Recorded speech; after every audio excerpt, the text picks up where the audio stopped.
RNR ಹೇಗೆ ಎಲ್ಲ RNR ಬೇಡಿಕೆ ಇದೆಯಾ ಮಾರ್ಕೆಟ್ ನಲ್ಲಿ ರೇಟ್ ಅದು ಎಲ್ಲ ನೋಡಿದ್ರೆ? ಸರ್ ಕಳೆದ ವರ್ಷ ಒಳ್ಳೆ ಬೇಡಿಕೆ ಇತ್ತು ಸರ್. ಈ ವರ್ಷ ಏನಂದ್ರೆ ರಾಜ್ಯದಲ್ಲಿ ಎಲ್ಲಾ ಡ್ಯಾಮ್ಗಳು ಭರ್ತಿ ಆಗಿದಾವ. ಅತಿ ಹೆಚ್ಚು ಭತ್ತ ನಾಟಿ ಮಾಡೋದ್ರಿಂದ ದರ ಸಹ ಕುಸಿತ ಸರ್. ಯಾಕಂದ್ರೆ ನಮಗೆ ಸಮಾರದಲ್ಲಿ ಬೆಳೆ ಇರಲ್ಲ.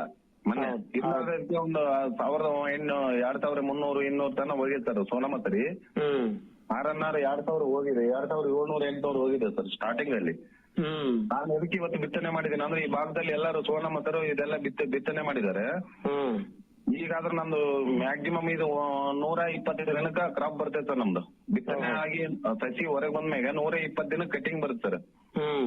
ಈ ಸೋನಾಮಸೂರಿ ಎಲ್ಲ 160 ಡೇಸ್ ಹೋಗುತ್ತೆ ಸರ್. ಈಗ BPT ಸೋನಾ ನೋಡಿ ಬಹಳಷ್ಟು ಮಂದಿ ಸೋನಾ ಮಸೂರಿ ಊಟ ಮಾಡಿದ್ರೆ ನಮ್ಗೆ ಹೊಟ್ಟೆ ತುಂಬ್ತದ್ರಿ, ಇದು RNR ಊಟ ಮಾಡಿದ್ರೆ ಒಂಥರ ಹೊಟ್ಟೆ ತುಂಬಿದಂಗ ಆಗದಲ್ಲ ಅಂತ ಹೇಳ್ತಿರ್ತಾರೆ. ಅದೇ ಸರ್ ಏನಾಗುತ್ತಂದ್ರ ರೈಸ್ ಮಿಲ್ ಅಲ್ಲಿ ಹೋಗಿ ಎಲ್ಲ ಪಾಲಿಶ್ ಆಗಿದಂಗ ಅದ್ರದ್ದು ಅಂಶ ಕಳ್ಕೊಂಡ್ಬಿಡ್ತೈತೆ ಸರ್. ಹೌದು, ಆತರ ಆಗ್ತದೆ ಸರ್. ಅದಕ್ಕೆ ನಾನು ಎದಕ್ಕೆ RNR ಇವತ್ತು ಬಿತ್ತನೆ ಮಾಡಿದೀನಿ ಅಂದ್ರೆ ನಮ್ದು ಎಲ್ಲಾರ್ಕಿಂತ 20 ಡೇಸ್ ಮುಂಚೆನೆ ಕಟಿಂಗ್ ಆಗುತ್ತೆ ಸರ್.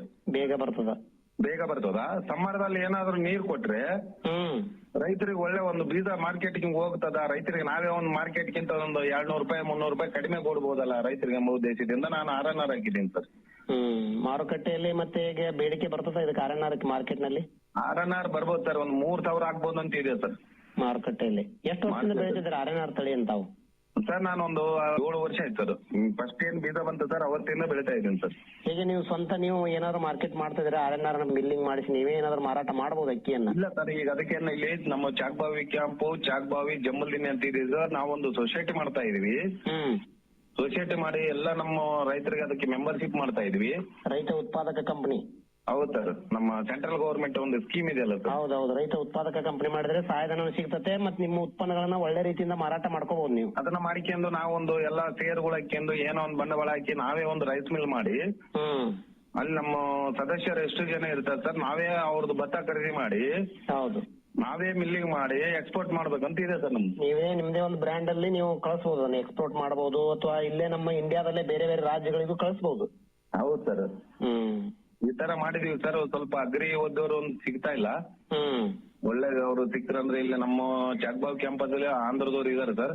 ಹೌದು, ಅವರೆಲ್ಲ ಮಕ್ಕಳು ಬೇರೆ ಬೇರೆ ಅಲ್ಲಿ ಜಾಬ್ ಅಲ್ಲಿ ಇದಾರೆ.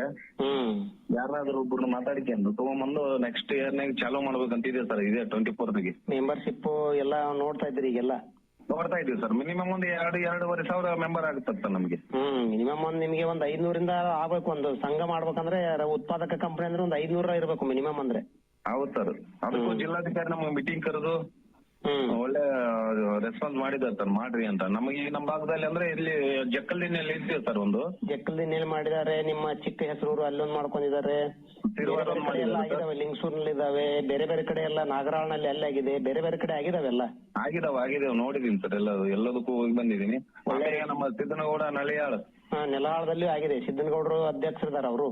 ಹೌದು ಸರ್, ಅವರು ರೈತ ಮೋರ್ಚಾದಲ್ಲಿ ಜಿಲ್ಲಾಧ್ಯಕ್ಷರು ಇದ್ದಾರೆ ಸರ್. ಹೌದು, ನಾವ್ ಎಲ್ಲಾರ ಜೊತೆಯಲ್ಲಿ ಕಾಂಟ್ಯಾಕ್ಟ್ ಇದ್ದು ಯಾವ ರೈತ ಏನ್ ಬೆಳಿತಾನ, ಏನಾದ್ರು ಹೊಸ ತಳಿ ಬೆಳೆದಿದ್ರೆ ಅಲ್ಲಿ ಹೋಗಿ ವಿಸಿಟ್ ಕೊಟ್ಟು ಯಾವ ತರ ಬೆಳಿಬೇಕು ಅದೆಲ್ಲ ನೋಡ್ಕೊಂಡ್ ಬರ್ತೀವಿ. ಮೊನ್ನೆ ಸಮ್ಮರ್ದಲ್ಲಿ ಸರ್ ಮತ್ತೆ ನವಣಿ ಸಹ ಬೆಳೆದಿದೀವಿ.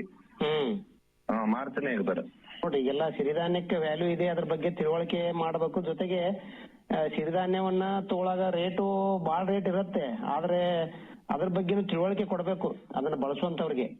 ಅದು ನಾವು ರೈತರಿಗೆ ತಿಳಿಸ್ಬೇಕು ಸರ್. ಹೆಚ್ಚಿನ ಪ್ರಚಾರ ಐತಂದ್ರೆ ರೈತರು ಬದಲಾವಣೆ ಆಗ್ಬೇಕು ಸರ್. ನಾವು ಈಗ ನೋಡ್ರಿ ನವಣಕ್ಕಿ ಹೊರಗೆಲ್ಲ ಅಲ್ಲೇ ಮಾರ್ಕೆಟ್ ನಲ್ಲಿ ನೀವು ಪ್ಯಾಕೆಟ್ ಮಾಡಿಟ್ಟಿರ್ತಾರೆ, 100-120 ರೂಪಾಯಿ ಕೆಜಿ ಕೊಟ್ರೆ ಕೊಡ್ತಿರ್ತಾರೆ, ಕಾಸ್ಟ್ಲಿ ಅದು. ಆಮೇಲೆ ಈಗ ನೀವೇ ಸ್ವಂತ ಬೆಳೆದು ರೈತರಿಗೆ ಇನ್ನೂ ಕಡಿಮೆ ರೇಟಲ್ಲಿ ಮಾರಾಟ ಮಾಡಬಹುದು. ಹೌದು ಸರ್, ಹೌದು. ವರ್ಷ ಏನೋ ಇಳುವರಿ ಅಷ್ಟ ಉಳ್ಕೊಂಡಿದ್ಯಾ ಕಡಿಮೆ ಆಗ್ತಾ ಇದೆ, ಹೇಗೆ ಅನಿಸ್ತದೆ ಭತ್ತದ? ಯಾಕಂದ್ರೆ ಭತ್ತ ಬೆಳೆದು ಭೂಮಿ ಇದಾಗ್ತದೆ ಅಂತ ಹೇಳ್ತಾರೆ ಸರ್. ಭತ್ತ ಯಾಕೆ ನಾ ಮೊನ್ನೆ ಮಾರ್ಚ್ ನಲ್ಲಿ ಎಲ್ಲಾ ಭಾಗದಲ್ಲಿ ಭತ್ತ ನಾಟಿ ಮಾಡಿದ್ರು. ಆ ಭತ್ತ ನಾಟಿ ಮಾಡಿದ್ರೆ ಯಾವ್ದು ಇಳುವರಿ ಒಂದು 10 ಚೀಲ ತೆಗಿಯಕ್ ಆಗ್ಲಿಲ್ಲ ಸರ್ ಮಾರ್ಚಿನಲ್ಲಿ. ಹೌದು, ಫೆಬ್ರವರಿ ನಾಟಿ ಮಾಡಿರ್ತಕ್ಕಂತ ಭತ್ತ ರೈತರು ಎದಕ್ಕಂದ್ರೆ ಅದು ಜಾಸ್ತಿ ಇವತ್ತು ಕೆಮಿಕಲ್ ಯೂಸ್ ಮಾಡ್ತಾ ಇದಾರೆ ಸರ್. ಕೆಲವೊಂದು ಐಟಮ್ಗಳು ಏನಿದಾವಲ್ಲ ಸರ್, ಇದನ್ನ ಭೂಮಿ ಬಂಜರ್ ಮಾಡ್ತದೆ ಸರ್ ಇದು. ಹೌದು, ಅದರಿಂದ ಎಲ್ಲಾ ರೈತರು ಇವತ್ತು ಭತ್ತ ಬೆಳೆದು ಆರ್ಗ್ಯಾನಿಕ್ ಯೂಸ್ ಮಾಡಿದ್ರೆ ಒಳ್ಳೆ. ಆರ್ಗ್ಯಾನಿಕ್ ಯೂಸ್ ಮಾಡಿದ್ರೆ ಏನಾಗ್ತದೆ ಸರ್, ಇಳುವರಿ ಕಡಿಮೆ ಆಗ್ತದ, ರೈತರಿಗೆ ಆದಾಯ ಕಡಿಮೆ ಆಗ್ತದ ಅನ್ನೋದು ಒಂದು ಉದ್ದೇಶ ರೈತರಿಗಿದೆ ಸರ್. ಹೆದರ್ ಬಿಡ್ತಾರ ರೈತರು, ಏನ್ರಿ ಬರೋದಿಲ್ರಿ ಎಲ್ಲಿ ಮತ್ತೆ ಗೊಬ್ಬರ ಹಾಕ್ಲಿಕ್ಕಂದ್ರೆ ಭತ್ತನ ಬರುದಿಲ್ಲ ಅಂತ ರಾಸಾಯನಿಕ ಗೊಬ್ಬರ ಹಾಕ್ಲಿಕ್ಕೆ ಭತ್ತನ ಬರುದಿಲ್ರಿ ಅಂತ ಹೇಳ್ತಾರೆ ರೈತರು. ಹೌದು ಸರ್. ಎಕರೆಕ ನಮ್ ನೀರಾವರಿಯಲ್ಲಿ ಸರ್ ಮುಂಚೆ ಹ್ಮ್ 1.5, 3 ಕ್ವಿಂಟಲ್ ತನಕ ಬೆಳಿತಿದ್ರು ಸರ್ ಹ್ಮ್ ಇದು ಗೊಬ್ಬರ. ಇವತ್ತು 4.5 ಕ್ವಿಂಟಲ್ ಯೂಸ್ ಮಾಡ್ತಾ ಇದ್ರ. ಗೊಬ್ಬರ ಹಾಕ್ತಾ ಇದಾರೆ ಅಷ್ಟು. ಹೌದು ಸರ್. ಕಡಿಮೆ ಆಗ್ಬೇಕು ಗೊಬ್ಬರ ಹಾಕೋದನ್ನ. ಜಾಸ್ತಿ ತಿಪ್ಪೆ ಗೊಬ್ಬರ ಇಂಥವೆಲ್ಲ ಕಾಂಪೋಸ್ಟ್ ಹಸಿರು ಗೊಬ್ಬರಗಳನ್ನ ಮಾಡ್ಕೋಬೇಕು ರೈತರು. ಹೌದು ಸರ್. ತಿಪ್ಪೆ ಗೊಬ್ಬರ ಮಾಡ್ಬೋದು. ಎರೆಹುಳ ಗೊಬ್ಬರ ನಾವು ಖಾಲಿ ಇರ್ತೀವಲ್ಲ ಸರ್, ನಮ್ಮ ಮನೆ ಹತ್ರ ಕಸ ಗುಂಡಿಗಳು ಮಾಡ್ಕೊಂಡು ಹೌದು. ಎರೆಹುಳ ಗೊಬ್ಬರ ಒಳ್ಳೆ ಯೂಸ್ ಆಗ್ತದ. ಅದಕ್ಕೂ ಸರ್ಕಾರ ಸಬ್ಸಿಡಿ ದರದಲ್ಲಿ ಎಲ್ಲದಕ್ಕೂ ರೈತರಿಗೆ ಅನುಕೂಲ ಇದೆ. ಇವತ್ತು ಎಲ್ಲಾ ರೈತರು ಅಂತ ಆ ತರ ಹೋದ್ರೆ ಒಂದು ಚೆನ್ನಾಗಿರುತ್ತೆ ಸರ್. ಯಾಕಂದ್ರೆ ನಮ್ಗ ಆಂಧ್ರ ಭಾಗ ಈ ಭಾಗ ಹತ್ರ ಇರೋದಕ್ಕೆ ಜಾಸ್ತಿ ಭಯ ಯೂಸ್ ಬರ್ತಾ ಇದೆ ಸರ್. ಹೌದೌದೌದು. ಇವತ್ತು ಹತ್ತಿಗೆ ಆಗಿರ್ಬೋದು, ಮೆಣಸಿನಕಾಯಿ ಆಗಿರ್ಬೋದು ಸರ್. ಇವತ್ತು ಮೆಣಸಿನಕಾಯಿ ತಗೋರಿ, ನೀವು ಭಯ ಕಂಪನಿದು ಬರ್ಲಿಲ್ಲ ಅಂದ್ರೆ ಬೆಳೆಯಂಗಿಲ್ಲ ಸರ್. ಆ ತರ ಕೆಮಿಕಲ್ ಮೇಲೆ ಅಡಿಕ್ಟ್ ಆಗ್ಬಿಟ್ಟಿದ್ದಾರೆ. ಮುಂದೆ ಒಂದ್ ದಿವಸ ಇದು ಆ ರಾಸಾಯನಿಕ ಭರಿತ ನಾಡ್ ಆಗ್ಬಿಡುತ್ತೆ. ಮುಂದೆ ಎಲ್ಲೋ ಒಂಥರ ಭಯ ಚಾಲು ಆಗ್ಬಿಟ್ಟಿದೆ ಈಗ ರೈತರಲ್ಲಿ ಸಹ, ಜನರಲ್ಲಿ ಅಂತ ಏನಿಲ್ಲ ಸರ್. ಇವತ್ತು ಏನಾಗ್ಬಿಟ್ಟಿದೆ ಅಂದ್ರೆ ಫಾಸ್ಟ್ ಇದೆ ಸರ್ ಜನರೇಷನ್. ಯಾಕಂದ್ರೆ ಇವತ್ತು ಒಬ್ಬ ರೈತ ಇದು ಮಾಡಿದ್ನ ಅಂದ್ರೆ ಎಲ್ಲರೂ ಅದನ್ನೇ ಮಾಡ್ತಾರೆ ಸರ್. ಅದನ್ನೇ ತರಬೇಕು, ಅದನ್ನೇ ಹೊಡಿಬೇಕು. ಯಾವ ಅಂಗಡಿಗೆ ತಗೊಂಡ್ಬಂದಿರ್ತಾನೆ ಅಲ್ಲಿಗೆ ಹೋಗಿ ತರ್ತಾರೆ ಸರ್ ಅವರು. ಅದೇ ತಂದು ಹೊಡಿತಾರೆ ಎಲ್ಲರೂ. ಆ ತರ ಬದಲಾವಣೆ ಫಾಸ್ಟ್ ಬದಲಾವಣೆ ಆಗ್ಬೋದು ಸರ್. ಏನಪ್ಪಾ ಅಂದ್ರೆ ನಮ್ಗೆ 1 ವರ್ಷ ನಷ್ಟ ಆಗ್ಬೋದು ಸರ್, ಏನಾಗಲ್ಲ. ಅದ್ರಿಂದ ಯಾವ ತರ ಮತ್ತೆ ಚೇಂಜಸ್ ಮಾಡ್ಕೋಬಹುದು ಸರ್ ನಾವು. ಹೌದೌದೌದು. ಈ ಗೊಬ್ಬರ ಹಾಕೋದು ಇದೆಲ್ಲ ನಾವು ಇದರಲ್ಲಿ ಧಾರವಾಡ ಯೂನಿವರ್ಸಿಟಿಯಲ್ಲಿ ಸರ್ ಮೊನ್ನೆ ಒಂದು ಇದಕ್ಕೆ ಹೋಗಿದ್ವಿ, ಏನು ಮೀಟಿಂಗ್ ಕರೆದಿದ್ರು. ಹೋದಾಗ ಅಲ್ಲಿ ಒಬ್ಬ ರೈತ ಮೆಣಸಿನಕಾಯಿ ಬೆಳಿತಾನೆ ಸರ್. ಮಳೆಯಲ್ಲಿ ಒಟ್ಟು ಗೊಬ್ಬರ ಯೂಸ್ ಮಾಡಂಗಿಲ್ಲ, ಎಣ್ಣೆ ಯೂಸ್ ಮಾಡಂಗಿಲ್ಲ ಸರ್. ಬರ್ಬೇಕ್ರಿ ಆ ತಿಳುವಳಿಕೆ ನಮ್ಮ ರೈತರಲ್ಲಿ ಬರ್ಬೇಕು. ಯಾಕಂದ್ರೆ ಕಡಿಮೆ ವರ್ಷ ಸ್ವಲ್ಪ ಕಡಿಮೆ ಮಾಡ್ತಾ ಹೋಗ್ಬೇಕು.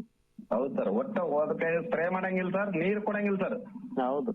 ಓನ್ಲಿ ಎಂಡೆ ಗೊಬ್ಬರ ಸರ್, ಕುಳ್ಳು ತರ ಮಾಡ್ಕೊಂಡು ಅದನ್ನ ಒಂದು 15 ದಿನ ಹಾಗೆ ಇಡ್ತಾರೆ ಸರ್. ಅದನ್ನೆಲ್ಲ ಪುಡಿ ಆಗ್ತದೆ ಸರ್ ಒಳಗೆ. ಹೌದು. ಅದನ್ನ ಬೇರೆ ಹತ್ರ ಕೊಡ್ತಾರೆ ಸರ್ ಬಿತ್ತನೆಯಲ್ಲಿ. ಅದೇ ಗೊಬ್ಬರ ಟೈಪ್ ಅದನ್ನೇ ಕೊಟ್ಟು ಬಿಡುದು, ಹೆಂಡಿ ಗೊಬ್ಬರ. ಅದು ಏನಾಗ್ಬಿಡ್ತದ ಮಣ್ಣಲ್ಲಿ ತೇವಾಂಶ ಗಟ್ಟಿಯಾಗಿ ಹಿಡ್ಕೊಂಡ್ಬಿಡ್ತದೆ ಸರ್. ಹೌದು. ಮಳೆನೇ ಬೇಕಾಗಿಲ್ಲ ಸರ್ ಅದಕ್ಕೆ. ಆ ತರ ಮಾಡ್ಬೇಕು ರೈತರಲ್ಲಿ, ಸ್ವಲ್ಪ ಬದಲಾವಣೆಗಳು ಆಗ್ಬೇಕಾಗಿದೆ. ಅಲ್ಲಿ ಬ್ಯಾಡಿಗೆ ಮೆಣಸಿನಕಾಯಿ ಸರ್ ಆರ್ಗ್ಯಾನಿಕ್, ಅವರು ಫಾರಿನ್ ಎಕ್ಸ್ಪೋರ್ಟ್ ಮಾಡ್ತಾ ಇದಾರೆ. ಈಗ ಸ್ವಂತ ರೈತನೇ ಬೆಳೆದು ಎಕ್ಸ್ಪೋರ್ಟ್ ಮಾಡ್ತಾ ಇದಾರೆ ಸರ್ ಅವರು.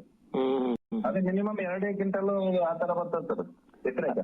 ಅದೇ ಗುಣಮಟ್ಟದ ಉತ್ಪಾದನೆ ಬರುತ್ತಾ, ಕಡಿಮೆ ಬರ್ತದೆ ಇಳುವರಿ. ಅದ್ರ ಬಗ್ಗೆ ನಾವು ಕಾಳಜಿ ವಹಿಸ್ಬೇಕು. ಆ ತರ. ಹೌದು ಸರ್. ಹೌದು. ಆ ತರ ಸಹ ಇದಾವ್ ಸರ್. ಒಳ್ಳೇದು ಅಮರೇಶ್ ಅವರು, ಇದುವರೆಗೆ ನಿಮ್ಮ ಟೆಫ್ ಬೆಳೆ ಬಗ್ಗೆ ಆಯ್ತು, ನಿಮ್ಮ ಕೃಷಿ ನಿಮ್ಮ ಅನುಭವಗಳನ್ನ ಹಂಚಿಕೊಂಡದಕ್ಕೆ ಎಲ್ಲ ರೈತರ ಪರವಾಗಿ ತಮಗೆ ಧನ್ಯವಾದ. ನಮಸ್ಕಾರ ರೀ. ನಮಸ್ತೆ ಸರ್. ನಮಸ್ತೆ. ರೈತ ಬಂಧುವರೇ, ಇದುವರೆಗೂ ಸಿರ್ವಾರ್ ತಾಲೂಕಿನ ಚಾಗಬಾವಿ ಗ್ರಾಮದ ಅಮರೇಶ್ ಪನ್ನೂರು ಅವರ ಟೆಫ್ ಬೆಳೆ ಬೇಸಾಯದ ಅನುಭವಗಳನ್ನು ಕೇಳಿದ್ರಿ. ಇವರನ್ನು ಸಂದರ್ಶಿಸಿದವರು ಡಾಕ್ಟರ್ ವಿ.ಜಿ. ಪಾವಲತಿ.